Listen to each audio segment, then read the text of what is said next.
Drive 2020. 2025. Yeah. All right, how you guys doing? Good. How are you? Good. What do you think about the game? It was great. Always good to get a win. I thought, guys played great, man. Like, credit to the defense. They had a chip on their shoulder all week. Shut them out in the second half. I mean, that's what I'm talking about. I mean, Jam running for 136. I mean, so good to have him back. The guys up front played their tails off. Wideouts played great. The tight ends, made lanes in the run game and the pass game. Like, it's all around good football, man. Just really, really proud of the guys. Always hard to get a win in the SEC. But it starts, over tomorrow, right? We got to go, to Columbia, to Missouri, to play a, undefeated Missouri team. Just starts over, man. Like, they're really good. 24-hour rule. What's going through your mind when you celebrate with Jam in the end zone there at the end? Just one, so happy for him, right? Just first time getting back in the end zone. I didn't know that he ran for that much. Just fed him the ball 22 times. That's been my dog since freshman year, right? We were roommates. Me and his family are close. My family and his family are close. Me and his girlfriend are really tight. I'm just so proud of him, man. Honestly, and just so proud of the guys up front. How did it feel as an offense to get the second to last drive, 8 minutes and 29 seconds, to basically put the game away and kind of impose your will on Vanderbilt? It's one, like, all coming together and having good plays, right, is always great. I think that's what killed us in the first half, right? And it's really my fault. I'm looking at the stats. We had too many negative plays from, holdings. I took four sacks. Like, I can't do that. I got to throw the ball away, and just negative plays in general, right? I think that's what kind of set us back. But we got on track in the middle first half to the second half, right? Just all around good football by the guys, man. Like I said, like, really, really proud of the group overall. Your ability to make some plays off script, scrambling, moving around, buying some time and everything. Have you always had that, or is that something you're getting better? I think both, right? I felt like that I've done it, for a long time since high school. But I feel like I've evolved, just from playing. But the guys in general, right, have a good sense of getting open and understanding, like, scramble rules, right? Sometimes I get out of there too quickly when there's a good pocket. Just looking back at the iPad on the sideline, right? Like, the guys up front are doing a good job, and I got to step up and make the play. But credit to the wideouts and just everybody else is, like, getting open. You know what I mean? Because it's hard. Scramble rules. People don't really have a good feel for that. And these guys here, man, like, just very, very impressed. What makes a good 2-minute drill like the one before the half, and why are you guys so comfortable in that? One, right, it starts with our coaches. We practice it every week. We have confidence. Two, it starts with the players, right? We got just a ton of good players around us, and we all understand, like, hey, we got a job to do. We got to go score points. And three, just trust. We talk about trust all the time and communication on offense, right? We all trust one another. Like, I think this is one of the most tight-knit groups I've ever been around. And there was no doubt in our mind that when we got the ball in that 2-minute drill the first half that we were going to go score. Like, there was no doubt in our mind. We have too many good players on offense, too many playmakers, and that's all we needed to do, just get those guys the ball. What does that do before, like, going into halftime with a drive like that? Yeah. It seems like you guys have done that for the last few weeks. Huge momentum swing, right?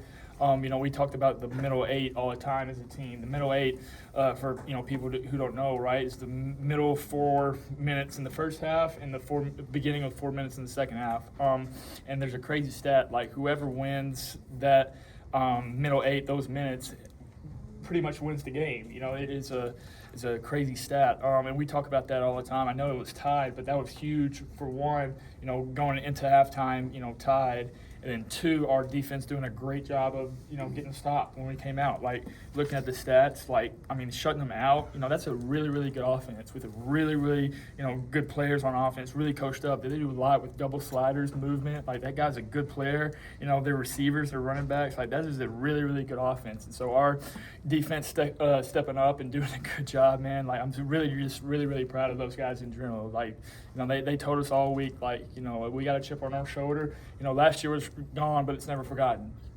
We said it all week, so just really, really proud of the guys. Talk us through the touchdown pass to Ryan. You're rolling right, and then he breaks back left, and you find him. Yeah, that was there was a little bit of improvising in that one. You know, I'm gonna get a mouthful when we go watch it tomorrow. But yeah, you know, we knew that we were gonna play in man coverage in the red zone. We coached it up all week. You know, we had a naked boot play. Everybody went to the right. You know, the end kind of looped around. I kind of tried to buy time, and like I said earlier, like Ryan has a really good feel for scramble rules, and he just got open because that's what good players do. So credit to him, man, and everything that he's done. And I mean, I'm looking at the stats right now, like 6 catches for 98 yards. Like I expect him to do that. Like that's what good players do. So. Well, Kyle, what was the adjustments made at halftime? Because you guys left some points on the field. I'm sure you felt like. What was the key to finishing drives and pulling away? Yeah, like I said, we need to eliminate the negative plays. And that starts with me. Like the 4 sacks, like that's unacceptable. Like my guys work so hard up front, and I gotta, have their back and not take sacks when I'm trying to make plays. I gotta protect the ball. Throwing interceptions, like that's ridiculous. And I think, coming out, we just communicated a lot better, right? We kind of calmed down. We were amped up a little bit. It's because we knew, how the game was going, right, with, all the outside noise and whatever. But we just communicated, and we knew that it's going to be a heavyweight fight, right? Last week was a heavyweight fight. This week was a heavyweight fight. Next week's going to be a heavyweight fight. Like this stretch of SEC games, like it's like the NFL, man. Like every week is going to be a hard week, and so the guys understand that, like it's a 4-quarter game. Like SEC ball is different than any other else ball. So, How strong a sense do you have of the confidence these guys have in you right now, Tyler? What does that do for a quarterback to know when you have that around you? One, right, I think their confidence in me comes from me having confidence in them, if that makes sense, right? Like, I have so much confidence in my guys and what they do, and that's kind of the reason why I stay, because I love this group and I love this team and I love, the city of Tuscaloosa, right? And I just love playing for them, honestly. Like, I'm just really, really happy and blessed to be here, play with a good group that we have, and I just, no matter what happens in the game, I just want to make sure that I play for my brothers. And everybody on that team, everybody in the building, in the Mount Moore facility is family to me, and I'm going to make sure that I fight my tail off to get the win for those guys. You mentioned the interception. Can you talk us through what you saw, the play calling, just kind of what Yeah, the play? that's just bad ball on me. It was a short yardage play, right? We knew that they were gonna, play one high zone when short yardage, but we talked about all week. Hey, corner fall off, right? And so we did a little play action play to where it was a little flood concept, 3-level stretch.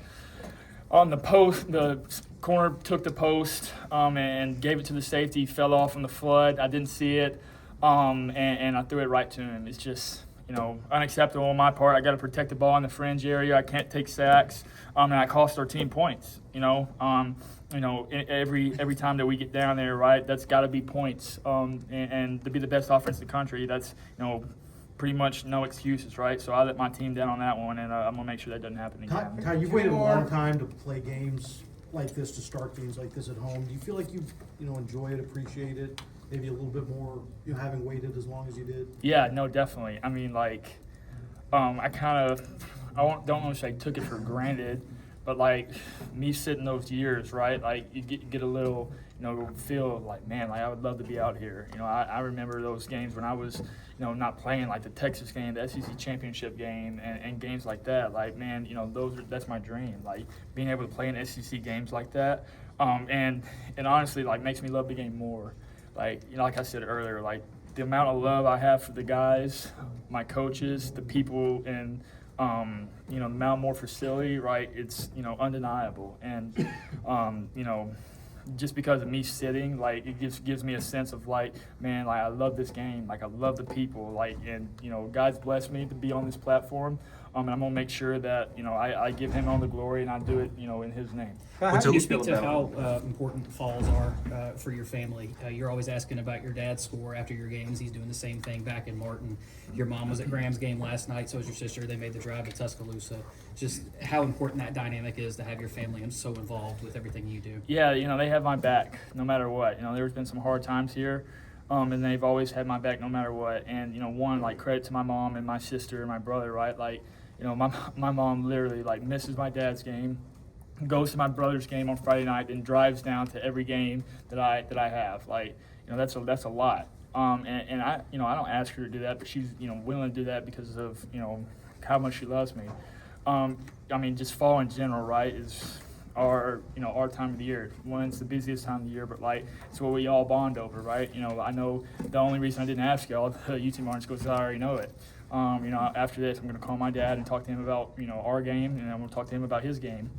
I'm going to go see my parents and my family at my house, thank them and everything that they've done for me, coming here, and all the support they give me, and, you know, start over tomorrow. But, I mean, you know, the amount of support that I have from my family, you know, my friends and the people in Martin, and, you know, the Weakley County area, like, you know, I can't thank them enough. And, you know, I play for them just as much as I play for, you know, my teammates. So, thank you guys. Thank you.